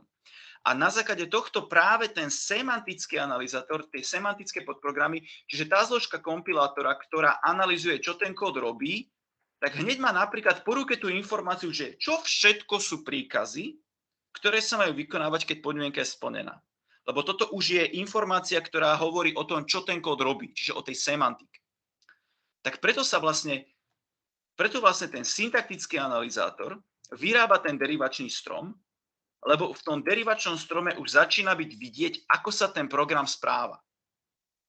Že napríklad tam je nejaká podmienka a čo všetko je potrebné urobiť, keď tá podmienka je pravdivá a keď tá podmienka prestane byť pravdivá, tak čo všetko je akoby už za tým cyklom while mimo, či to sú tieto príkazy, ktoré ho následujú, či to je tento epsilon. Takže semantická analýza sa robí tak, že sa zoberie nejaký, povedzme, takýto derivačný strom a z neho semantický analyzátor začne vyrábať nejakú už naozaj inú reprezentáciu toho nášho zdrojového kódu, čiže program, ktorý robí to isté, čo ten program, ktorý sme mali úplne na začiatku, ale už teraz ten výsledný program nie je v nejakom našom programovacom jazyku, ale je v tzv. Medzikóde. A napríklad práve keď máte Javu, tak v Jave na vstupe máte nejaký javovský kód a najprv sa v ňom rozpoznávajú lexemy, potom sa hľadá nejaká derivácia toho reťazca a Java následne robí to, že generuje napríklad ten bytecode, čo je v podstate kód, ktorý je ekvivalentný tomu vašmu zdrojáku, ale už teraz nie je popísaný v inštrukciách programovacieho jazyka Java, ale je popísaný v inštrukciách medzikódu, teda bytecódu. takže v nejakom inom jazyku. Ale je to ten istý program. Čiže takýmto spôsobom vlastne kompilátor robí to, že prekladá nejaký kód do nejakého akoby dočasného tzv. Medzikódu. Napríklad by to znamenalo, že teraz to, že čo je ten medzikód, že keď mám nejaký zdrojak a prekladám ho do nejakej dočasnej reprezentácie, čo konkrétne je tým medzikódom, to je ťažko povedať, lebo je veľa rôznych spôsobov, čo sa tu dá použiť. A napríklad sa používa tzv. Abstraktný syntaktický strom. Napríklad to, čo mám na tomto obrázku, toto je ukážka tzv. Abstraktného syntaktického stromu. To, čo je tu na tomto obrázku, to je nejaký strom, je to nejaká stromovitá štruktúra. Táto stromovitá štruktúra popisuje ten môj program, ktorý som mal na začiatku. Lebo je tu povedané, že sú tam nejaké príkazy, je tam nejaký priraďovací príkaz, kde do i jednotky sa vloží 5, potom sa do i2 vloží jednotka, potom je tam nejaké opakovanie, ale tento strom, ktorý je tu nakreslený, už nie je ten istý strom ako tento. Lebo v tomto strome, v tomto derivačnom strome, boli listy a uzly pomenované symbolmi tej gramatiky. Kdežto tento tzv. Abstraktný strom abstrahuje od symbolov, ktoré tá gramatika používa. Ale skôr jeho úlohou je len zachytiť to, čo ten kód robí. Čiže všimnite si, tu sme mali do istej miery popísané, tu sme ani tak nemali popísané, čo ten kód robí, ale len sme mali popísané to, že ako vyzerá derivácia toho programu v tej gramatike. A semantické analyzátory napríklad robia to, že zoberú teda takýto strom a vyrobia z neho takýto tzv. Abstraktný strom, ktorý je znovu nejaký formálne strom a pomocou tej stromovitej štruktúry popisuje, že čo ten program robí, ale už teraz bez toho, že by používal tie symboly tej gramatike, ale vyslovene len zachytáva tú semantickú informáciu, že čo ten program robí. Že pozostáva z nejakých príkazov. Je tam priradenie. Že to priradenie sa robí tak, že do i jednotky sa vkladá 5. Potom je tam druhé priradenie, že do i2 sa vkladá jednotka. Potom je tam opakovanie, ktorého podmienkou je komparátor väčší rovný, ktorý porovná i jednotku s hodnotou číslo 1. A potom je tam telo cyklu, ktoré tvoria príkazy. Priraďovací príkaz, ktorý robí to, že do premennej i2 vkladá výsledok operátora násobenie medzi premennými i2 a i1. A potom je tam priradenie, ktoré do i jednotky vkladá výsledok odčítania medzi premennou i1 a konštantou 1. Už to napríklad nemám nikde v tomto abstraktnom strome povedané, že príkaz končí bodkočiarkou, lebo to ma nezaujíma. To ma zaujímalo, keď som riešil syntax. Ale keď riešim semantiku, že čo ten kód robí, mne je srdečne jedno, či v tom mojom programe končí príkaz bodkočiarkou alebo nie, keď sa bavím o tom, čo to reálne robí. Hej? Ani vy, keď popisujete kód, nehovoríte, že do premennej i1 vkladám hodnotu 5 a bodkočiarka. Proste do premennej i1 priradím 5. Takže tá ďalšia zložka kompilátora, ktorá vyťahuje z toho kódu to, že čo sa tam reálne vykonáva, teda tá tzv. Semantická analýza, už vyrába nejakú reprezentáciu toho programu, kde sa už abstrahuje od toho, že aké sú kľúčové slová, aká je syntax toho kódu, ale vyslovene už ide len o to popísať, že čo reálne ten program robí. A tu je ten popis v takomto tzv. Medzikóde. A len tak mimochodom, vy by ste napríklad mohli mať tu na vstupe program v jazyku C, program v jazyku Java, program v jazyku Python, program ja neviem v akom jazyku. A teoreticky vám sa môže stať, že keď prebehne to ich spracovanie, že sa rozpoznávajú tie terminály, potom sa robí derivačný strom v príslušnej gramatike, tak vy vlastne takýto strom, tento abstraktný, viete vyrobiť presne takýto pre program v jazyku C, ktorý robí toto, program v jazyku Java, ktorý robí toto, program v Pythone, ktorý robí toto, hoci tam môžu byť tie typy, no. Ale v princípe, hej. Takže, ale o tomto si povieme asi neskôr, ale tu len chcem povedať, že ten medzikód naozaj už nejakým spôsobom abstrahuje od toho zdrojového jazyka. Že vy by ste takýto strom vedeli robiť aj pre C, aj pre Java, aj pre Python, aj pre hociaký iný kód, ktorý vie robiť tieto operácie. Úlohou kompilátora je spracovať zdrojový kód, vyrobiť z neho reprezentáciu v nejakom cieľovom jazyku a medzi tým sa často robí to, že toto ešte nie je nejaký cieľový jazyk, že napríklad strojový kód alebo assembler, ale je to nejaký medzikrok. A ďalším krokom by mohlo byť, že zoberie sa takýto strom a už na základe takéhoto stromu sa napríklad vyrobí kód v assembleri. Tu mám ukážku z úžasného onlineového nástroja, ktorý sa volá Godbolt, myslím, kde sa viete hrať s tým, že si dáte nejaký napríklad C-čkovský kód, tu mám vľavo, a tu vpravo mám assemblerovský ekvivalent. Na chvíľku sa vyignorujeme na to, že to je C-čko a všimnime si len, že tu mám nejaký priraďovací príkaz I1 prirať 5, I2 prirať 1, tu je nejaký while cyklus, že v podstate to, povedzme, že žltou, sivou, lososovou, modrou a broskyňovou, alebo ako? Ja rozoznávam len 16 základných farieb, toto neboli oni, ale nevadí. Ale v každom prípade,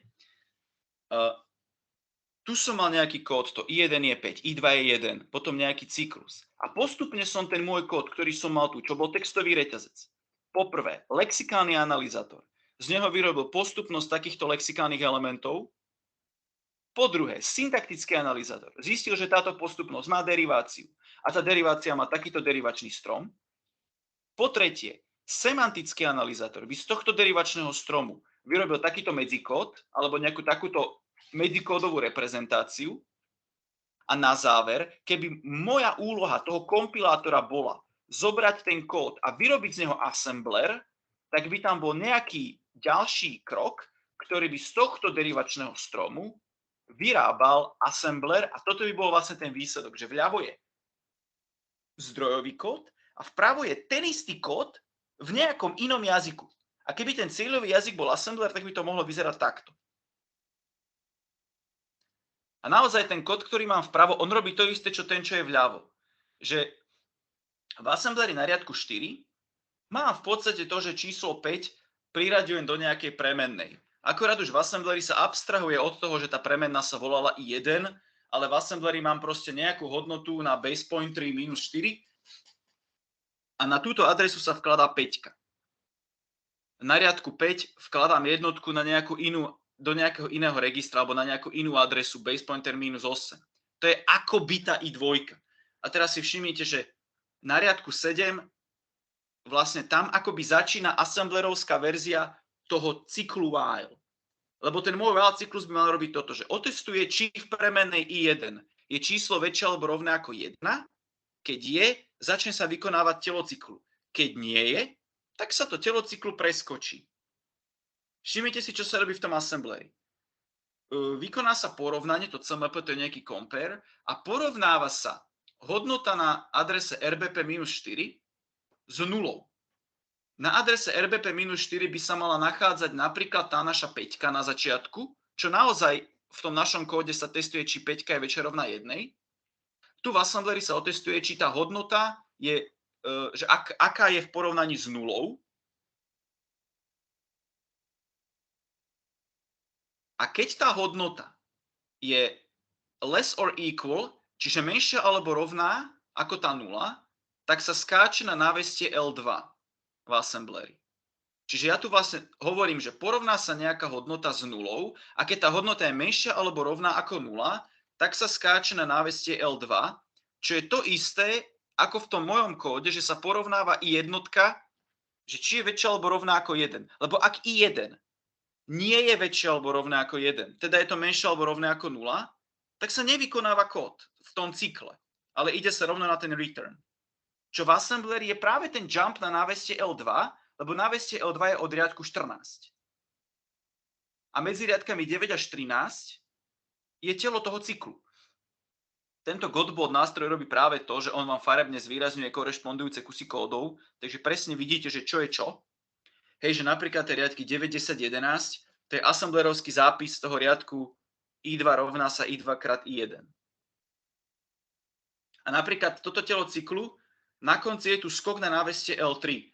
to je vlastne to, že na konci každého cyklu sa vraciate na tú podmienku a testuje sa znovu. Čiže tu sa v assembleri skáče na náveste L3, čiže na riadok 6 a znovu sa vykonáva to porovnanie na riadku 7, ktoré korešponduje s tým môjim porovnaním while 1 večerovné 1. Takže tu len som chcel ukázať, že vľavo je zdrojový kód, vpravo je cieľový kód. A takto by to vyzeralo napríklad v assembleri.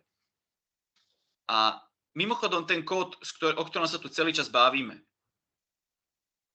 v jednotke je 5, v dvojke je jednotka a tu sa robia nejaké úpravy, tak ono to urobí to, že keď to celé prebehne, keď celý tento kód skončí, tak v premennej I2 bude vložené 5x4x3x2x1, čiže 5 faktoriál. Takže keď celý tento kód skončí, tak v premennej I2 je vložená hodnota 120.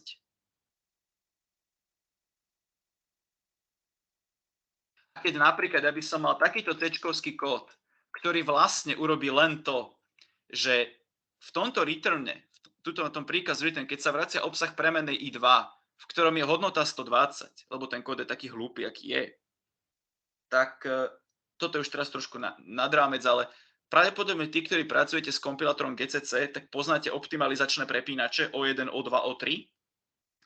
Tak keby som napríklad kompiloval assemblerovský kód, ktorý vykonáva tento program, ale dal by som tam prepínač O2, ktorý robí to, že vám vyrába kód, ktorý je optimalizovaný na rýchlosť, tak teraz sa pozrite, že toto je pôvodný assemblerovský kód vpravo a keď použijem prepínač O2, tak toto je pôvodný assemblerovský kód vpravo. To len ako to je len pre zaujímavosť, hej, že ten istý program vľavo je pri použití optimalizačného prepínača preložený ako assemblerovský kód, že zober 120 a vráť ju naspäť. Lebo celý ten kód, ktorý je vľavo, vlastne urobí to, že vypočíta, že v dvojke je 120. To len tak pre takú ilustráciu, že čo napríklad robia optimalizačné prepínače v GCC, že dokážu predpočítať nejaké hodnoty a vy už vlastne počas behu toho programu sa nevykonávajú tie inštrukcie, ktoré sú tam vpravo, že sa testuje podmienka, dáva sa niečo, sa tam počíta. Ona sa už počas kompilácie vypočítala celá hodnota a tu sa len povie, že vraj 120. Takže celý ten program teraz, tento je rýchlejší. Ale to je akože už je skôr také pre zaujímavosť. Čo som tu vlastne chcel povedať počas tej prvej celej hodiny, keby sme si to zhrnuli, je, že doteraz sme sa bavili o gramatikách, regulárnych výrazoch atď. A keď sa bavíme o spracovaní nejakých počítačových jazykov alebo formálnych jazykov, napríklad v prekladačoch, tak celý ten proces toho funguje napríklad týmto spôsobom, že každý prekladač alebo teda drvivá väčšina prekladačov pre nejaké programovacie jazyky funguje tak, že jazyk je popísaný nejakou bezkontextovou gramatikou, ktorá má svoje terminálne symboly. Tie terminálne symboly sú ďalej bližšie určené pomocou nejakých regulárnych výrazov napríklad. A v prvom kroku sa robí to, že sa zdrojový kód, ktorý je nejaký textový dokument, tokenizuje. Čiže sa v ňom rozpoznáva postupnosť tých terminálnych symbolov, alebo sa to aj nazýva, že to sú lexémy. V tomto kontexte slovo lexéma je to isté ako terminálny symbol, dá sa povedať. V ďalšom kroku sa tá postupnosť lexém spracúva syntaktickým analyzátorom, to znamená, testuje sa, či tá postupnosť tých terminálnych symbolov gramatiky, ktorá zodpovedá tomu zdrojovému kódu, má v tej gramatike deriváciu. Keď áno, zostrojí sa napríklad derivačný strom. Keby nemala, signalizuje sa syntaktická chyba. Keď má tú deriváciu a ten derivačný strom sa zostrojí, tak v ďalšom kroku semantický analyzátor, alebo časť, ktorá spracúva obsah kódu, jeho význam, vyrobí z toho derivačného stromu nejaký tzv. Medzikód, napríklad takýto abstraktný syntaktický strom, ktorý popisuje správanie sa toho pôvodného programu, ale už abstrahuje od tej gramatiky samotnej. A potom na záver je tam nejaký spracúvač medzikódu, ktorý napríklad vyrobí assembler alebo niečo. Takže toto sú nejaké základné kroky, ktoré každý kompilátor robí. Samozrejme, toto je len taký veľmi všeobecný pohľad, už to, že ako to reálne prebieha, tam je za tým celá veda, že niektoré kompilátory to robia takto presne, ako je to tu napísané. To sú tzv. Jednoprechodové kompilátory. Potom niektoré kompilátory to robia nejakým iným spôsobom, že tie kroky sa akoby opakujú a tak ďalej a tak ďalej. Ale každé spracovanie jazyka počítačového štandardne začína lexikálnou analýzou. Pretože každý nejaký formálny jazyk býva spravidla popísaný nejakou bezkontextovou gramatikou alebo gramatikou. A každá gramatika má terminálne symboly. A často je žiadúce, aby jeden terminálny symbol popisoval akoby celú množinu nejakých konkrétnych textových reťazcov. Ako napríklad tu, že identifikátor je postupnosť malých písmen, veľkých písmen, číslic, ktorá začína písmenom. A preto vy vždy, keď spracúvate nejaký formálny jazyk v počítači, tak v prvom kroku sa robí to, že keď mám gramatiku, ktorá popisuje tú syntax a teda tú štruktúru nejakých dát, tak sa musia rozpoznať tie terminálne symboly. Obzvlášť keď sa bavíme o napríklad spracovaní počítačových kódov, kde ten zdroj je textový reťazec. Takže prvé, čo potrebujem spraviť, je zobrať ten textový reťazec a rozpoznať v ňom tie jednotlivé terminálne symboly. A toto robí tá tzv. Lexikálna analýza. Čiže zvyšok dnešnej prednášky a cvikov budeme venovať tomu, že ako sa konštruuje nejaký lexikálny analyzátor, ako sa teda prakticky robí nejaký program, ktorý zoberie textový reťazec a rozseká ho, tokenizuje ho na tie lexikálne elementy, na tie terminálne symboly nejakej gramatiky. Čiže napríklad v tomto prípade na tieto jednotlivé lexikálne elementy.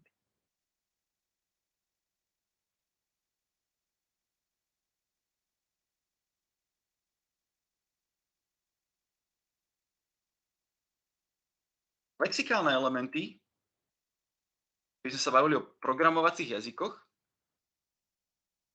tak to sú práve tie terminálne symboly tej gramatiky. To sú napríklad kľúčové slova. Každé kľúčové slovo v programovacom jazyku je nejaký lexikálny element. Tu som mal napríklad kľúčové slovo while. V iných jazykoch je tých kľúčových slov ďaleko viac. Toto je len ukážka. Potom každý programovací jazyk, alebo drvivá väčšina, obsahuje napríklad zátvorky.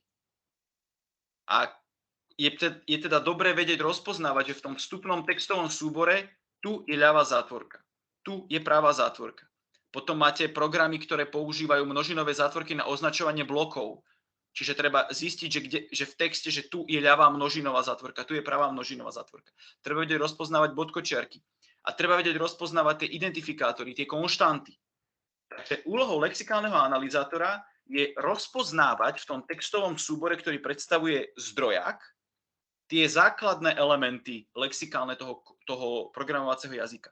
Štandardne to bývajú identifikátory, konštanty, kľúčové slova, operátory, plusko, že je nejaký binárny operátor súčtu, alebo unárny operátor plus, operátory mínus, krát, deleno, modulo a tak ďalej. Potom oddeľovače, bodkočiarka, čiarka a tak ďalej.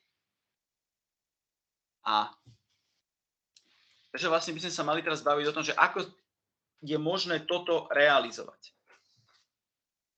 No, zároveň, okrem toho, že ten lexikálny analyzátor spracúva tento kód a rozpoznáva tie lexémy, tak on musí robiť ešte jednu vec, ktorú som zatiaľ nepovedal, ale je veľmi dôležitá, že vy keď máte napríklad ten príkaz bol, že I1 rovná sa 5 bodkočiarka, I2 rovná sa 1 bodkočiarka, tak lexikálny analyzátor z tohto spravil, že identifikátor, priradenie, celočíselná konštanta, bodkočiarka, identifikátor, priradenie, celočíselná konštanta, bodkočiarka.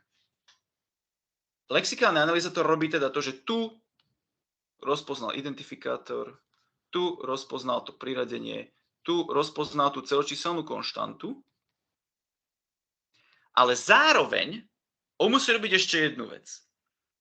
Keď tu rozpoznal identifikátor, tak niekam sa musí uložiť informácia o tom, že ten identifikátor má hodnotu I1. Lebo keď sa na to pozrieme, že tu je nejaká postupnosť tých lexikálnych elementov, ale nikde sa tu nehovorí, že čo je tým identifikátorom. Hej? Akože z hľadiska tých terminálnych symbolov je tam terminálny symbol identifikátor ale mne sa nesmie stratiť informácia, že čo bol ten identifikátor, že ten reťazec, ktorý sa tu rozpoznal, bola i jednotka. Alebo že tá celočíselná konštanta, ktorá sa tu rozpoznala, mala hodnotu 5. Že to, čo sa tu rozpoznalo, bol identifikátor s hodnotou I2. A že to, čo sa tu rozpoznalo, bola celočíselná konštanta s hodnotou 1.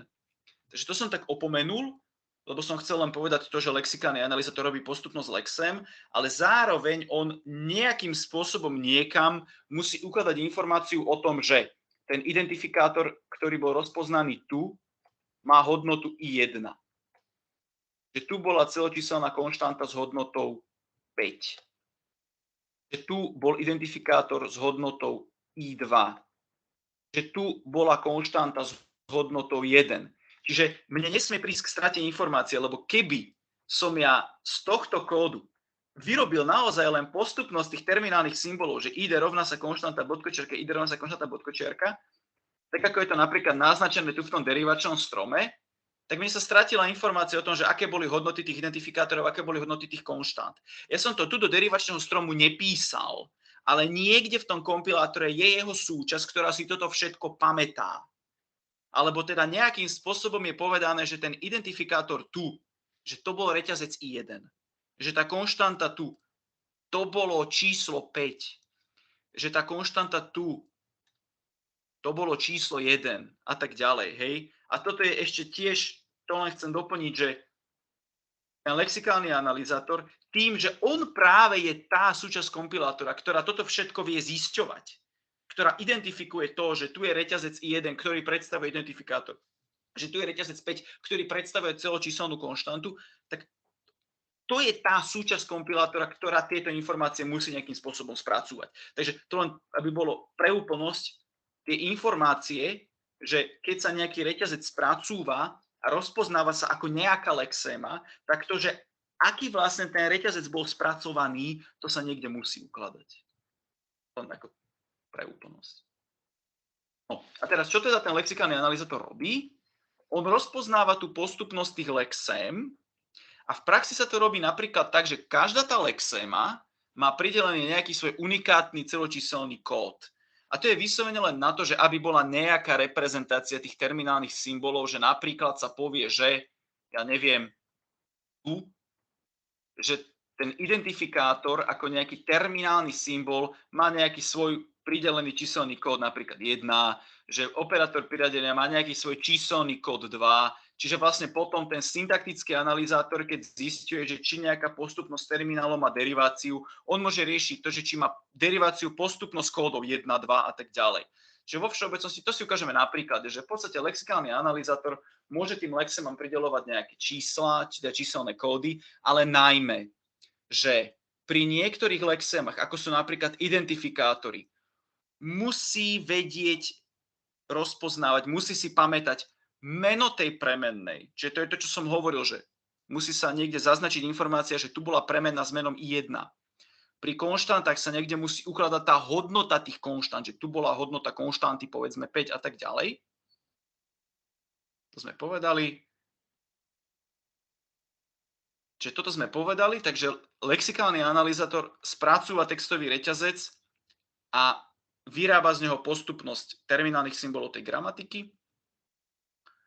A ďalej lexikálny analyzátor môže robiť napríklad to, že v tom zdrojaku ignoruje komentáre, ignoruje prázdne riadky, medzery, tabulátory, čiže nejakým spôsobom všetko to, čo je vlastne, čo sme my v tom texte použili, aby sme si to nejak zjednodušovali, sme tam dávali medzery, newliny, tak toto všetko je lexikálny analyzátor spracúva tým, že to ignoruje.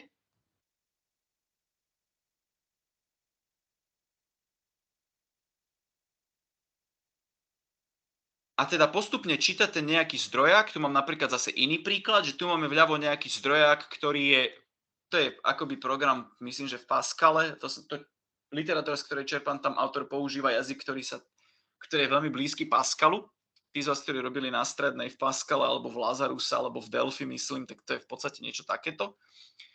Čiže tu by som mal nejaký zdrojový kód, kde mám v podstate textový dokument begin, newline, if, medzera i, medzera menší rovný, medzera 5.3, medzera then, newline, i, medzera dvojbodka rovná sa, medzera i, medzera plus, medzera 1, bodkočiarka, newline, end. tak lexikálny analyzátor by zobral takýto text a postupne by tam identifikoval tie lexémy, že na začiatku je kľúčové slovo begin, potom je kľúčové slovo if. To, že medzi tým je nejaký nový riadok, medzera, to by bolo v tomto prípade úplne irelevantné. Že za if je nejaký identifikátor s hodnotou i. Že za tým je operátor menší rovný. Čiže napríklad tento textový reťazec menší rovnítko, čiže doslova tieto dva symboly, lexikálny analyzátor rozpozná ako jeden operátor menší rovný. Že za ním je celočíselná konštanta s hodnotou 53. Čiže tu v tom výpise už mám uvádzané nielen lexému, ale v niektorých prípadoch aj hodnotu, ktorá je k tej lexéme asociovaná. Potom je tam kľúčové slovo then, identifikátor i, operátor priradenia, čiže to dvojbodka rovná sa, aby v tomto jazyku bolo povedané, že takéto dva symboly, keď sú za sebou, predstavujú operátor priradenia.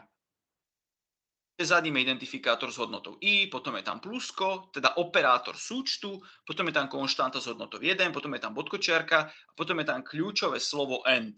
Čiže to je len iný príklad toho, že lexikálny analyzátor zoberie textový reťazec a z neho vyrába postupnosť terminálnych symbolov, prípadne aj s tými asociovanými hodnotami, ak je to potrebné. No, a teraz si aspoň naznačíme pred prestávkou, že ako teda zostrojím takýto lexikálny analyzátor? Ako urobím algoritmus, ktorý číta textový dokument a rozpoznáva v ňom tie lexikálne elementy? No, keď sa zamyslíme nad tým, čo ten lexikálny analyzátor vlastne rozpoznáva, tak on rozpoznáva nejakú konečnú množinu tých tzv. Terminálnych symbolov alebo lexikálnych elementov. Čiže on číta zdrojak a musí vedieť označiť, že na tomto mieste sa nachádza reťazec, ktorý spĺňa tento regulárny výraz. Čiže identifikátor. Na tomto mieste sa nachádza reťazec, ktorý predstavuje operátor priradenia. Na tomto mieste sa nachádza reťazec, ktorý spĺňa regulárny výraz pre celočíselnú konštantu. Keď každý lexikálny element, ktorý chcem rozpoznať, popíšem nejakým regulárnym výrazom, tak ja vlastne chcem robiť to, že mám program, ten lexikálny analyzátor, ktorý postupne číta ten zdrojový kód, čiže nejakú postupnosť textových znakov a delí ho na segmenty, na tie lexémy, podľa toho, že konkrétna tá časť toho kódu, ktorý z tých regulárnych výrazov, ktorými popisuje tie lexikálne elementy, spĺňa. Hej? A teraz, keď každý ten lexikálny element, každý ten terminálny symbol tej gramatiky, ja popíšem nejakým regulárnym výrazom, že napríklad tu mám povedané, že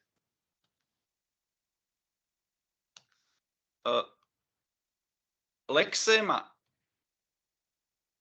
alebo teda terminál, to sú v tomto prípade synonyma. Terminál, ID, je popísaný regulárnym výrazom A, B a tak ďalej až veľké A, veľké Z, teda veľké A a tak ďalej až veľké Z, za ktorým je malé A až veľké Z a ešte číslice 0 až 9 s hviezdičkou, že lexéma const int je lexéma, ktorú popisuje regulárny výraz 0 alebo 1, 2 až 9, za ktorým nasleduje 0, 1 až 9 iterované, že napríklad lexéma while by bola popísaná regexom, ktorý by vyzeral takto. Je to naschvál napíšem takýmto spôsobom, že to je v, h, i, l, e, takže postupnosť 5 symbolov v, h, i, l, e spolu predstavuje jednu lexému while, že mám potom ľavú zátvorku, ktorú predstavuje regex, ľavá zátvorka, lebo keď mám regex jeden symbol, tak to predstavuje jeden symbol. Potom, že lexéma väčší rovný je predstavovaná textovým reťazcom väčší rovný, naskladávam každý symbol do jednej zátvorky, ak ich je tam viacej. Keď každá lexéma je popísateľná nejakým regulárnym výrazom, tak ja vlastne chcem robiť to, že v tom mojom kóde chcem postupne zisťovať, že ktorá časť toho kódu, ktorá časť tohto textového reťazca spĺňa ktorý z týchto regexov. A ako budem zisťovať, že či niečo tvorí, či nejaký reťazec spĺňa nejaký regex alebo nie, mám ja nejaké výpočtové zariadenie, ktoré dokáže povedať, že čo predstavuje nejaký regulárny výraz? Áno, takým zariadením je deterministický konečný automat, lebo sme si ukazovali, akým spôsobom sa z regexu dá pomocou Thompsonovej konštrukcie spraviť nedeterministický automat a z nedeterministického automatu sa determinizáciou dá vyrobiť deterministický konečný automat. Takže praktický lexikálny analyzátor funguje tak, že on má niekde špecifikované, aké sú tie lexikálne elementy tej gramatiky, že to sú zatvorka, ľavá okrúhla, pravá množinová, ľavá množinová, bodkočiarka, plus, mínus, čiže pomočka, krát, čiže hviezdička, že napríklad reťazec menší rovný alebo väčší rovný je nejaký výraz, že celočíselná konštanta je nejaký regex a on si z týchto jednotlivých regexov vie povyrábať ku každému regexu nejaký deterministický konečný automat, ktorý akceptuje práve ten jazyk, ktorý je daný tým príslušným regulárnym výrazom. Hej? Čiže v podstate, keby som chcel mať lexikálny analyzátor, ktorý zoberie takýto text a bude zisťovať, že ktorá jeho časť predstavuje ktorý tento regulárny výraz, tak on si pre každý regex zostrojí konečný automat. Napríklad, takýto konečný automat, ktorý má dva stavy. Prvý prechod bude pre symbol väčší, druhý bude pre symbol rovný, textové symboly. Tak vlastne, keby sa v takomto automate prečíta postupnosť väčší rovný, tak sa dostanem do tohto akceptačného stavu, ktorý bude znamenať, že som na vstupe rozpoznal postupnosť väčší rovný za sebou. No a to znamená, že som v podstate rozpoznal takúto lexému. Konečný automat, ktorý bude vyzerať takto.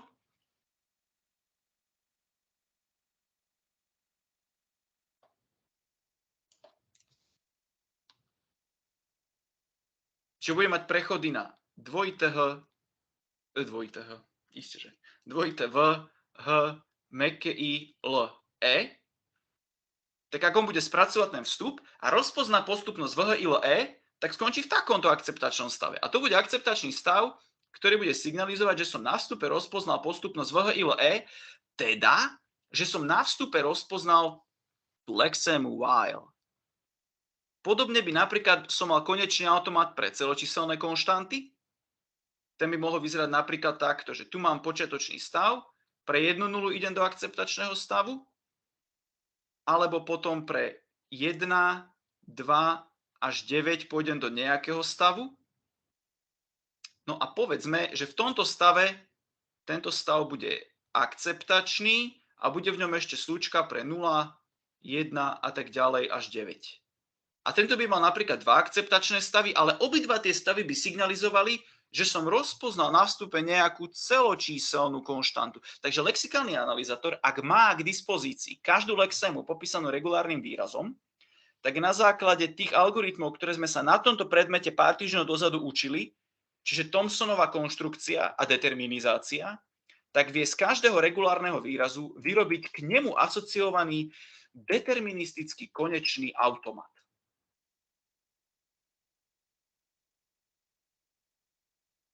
Teraz, keď lexikálny analyzátor má k dispozícii konečný automat, ktorý rozpoznáva celočíselné konštanty, ktorý rozpoznáva kľúčové slovo while, ktorý rozpoznáva zátvorku ľavú, ktorý rozpoznáva postupnosť väčší rovná sa, ktorý rozpoznáva identifikátory a tak ďalej, tak nie je zložité z týchto jednotlivých konečných automatov vyrobiť jeden veľký konečný automat, ktorý by dokázal spracovať ten vstup. Totižto napríklad keby som si teraz zobral tieto tri automaty, ktoré som si tu nakreslil, že tu bude automat, ktorý rozpoznáva teda tie konštanty celočíselné 1, 2 až 9. Tu je 0, 1 až 9. Tu pod neho si spravím automat, ktorý rozpoznáva, povedzme to slovo while.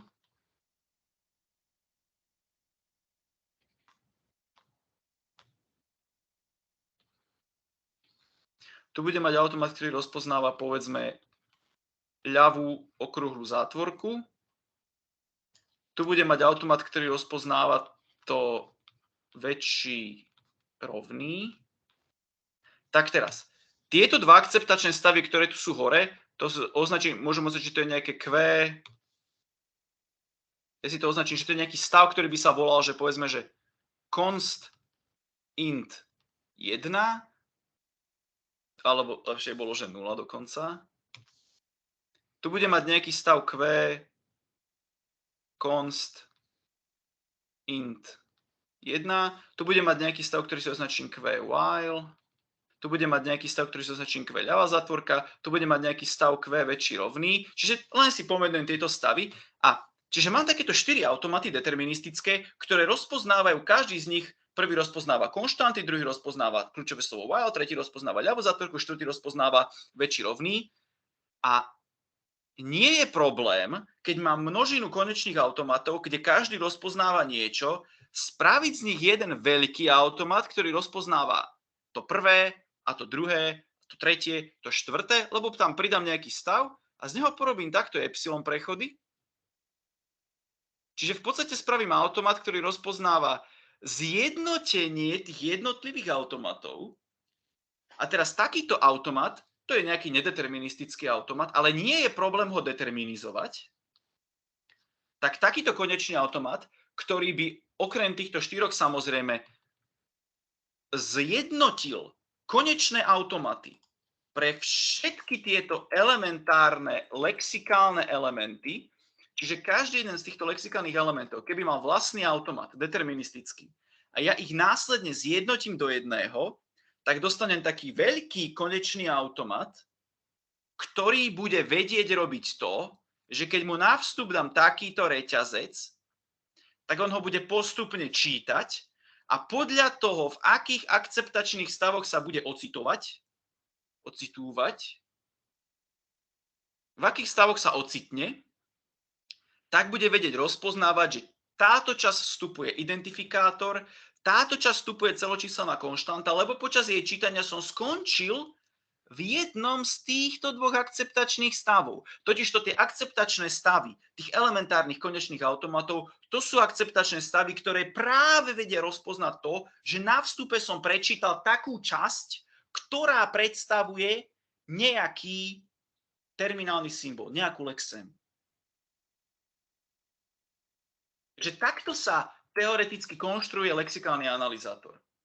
Má k dispozícii regulárne výrazy alebo konečné automaty pre tie jednotlivé lexémy, zlepí to do jedného veľkého nedeterministického automatu, ten sa dá determinizovať a ten sa následne používa na spracovanie vstupu. A ako sa to dá robiť na nejakých jednoduchých príkladoch, to si ukážeme na cvičení. Takže zatiaľ ďakujem a o 11. pokračujeme.